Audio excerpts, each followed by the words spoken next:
There's a term that's called phenomenologic reporting. Phenomenologic reporting is what Martin Luther King studied. It's when you can take a look at yourself, like you can pull yourself up out of the circumstances and look at the behavior, look at the reaction to it, look at how you move in it, right? And that's one of the things that I learned is this phenomenologic reporting, right? Is so that I can start taking a look at the behavior before I act. Interesting. Look at the cost and the payoff. Right. Well, your own behavior, right? That's the right. things that get you in your position, right? I remember one of the little homies, brother got killed, and I had just talked to him, and getting him a job and everything. And when his little brother got killed, it pulled him back in, where he was like, "Fuck this, right. Somebody gonna have to pay." Yeah. And being able to sit with him and just have that conversation with him and tell him, man, look, I sacrificed my freedom and my family for the hood, right? And my little brother got murdered, and that was for the hood. And then I retaliated, and and that was for the hood because I was like, I'm Big Preach. How dare you do something to my brother? Right. It was more about my pride than more than just the retaliation. Right. Right. And so what I learned is that I gave up all that, and then I left my kids.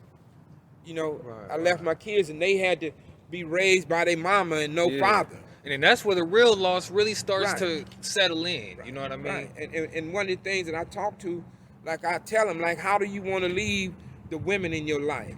How do you want to leave your children? Right. You want to leave them helpless without you? Right. You want to leave them without no resources because you decided to represent the hood and kill somebody? And then when you leave and you get locked up, who do you leave behind? You leave your mama behind. Man, you leave your children behind. The whole tribe.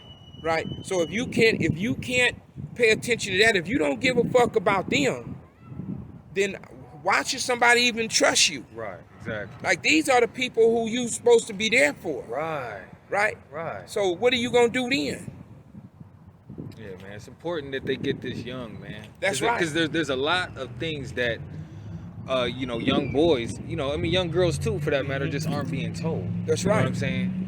And, particularly coming from, rough upbringings like the projects, you know what I'm saying? They keep everything from us. You know what I mean? It's a conversation. It's a conversation that some people are unwilling to have because it's uncomfortable. Right, exactly. And that's where you find discovery at. You discover things when you uncomfortability. Right. Like, even like if I know you my friend, and I know there's some shit you doing that's detrimental to you, but I don't say nothing to you, I can't have love for you. Then how in the fuck am I gonna say I'm your friend if I ain't even willing to say something to you? If I ain't willing to risk our friendship, right?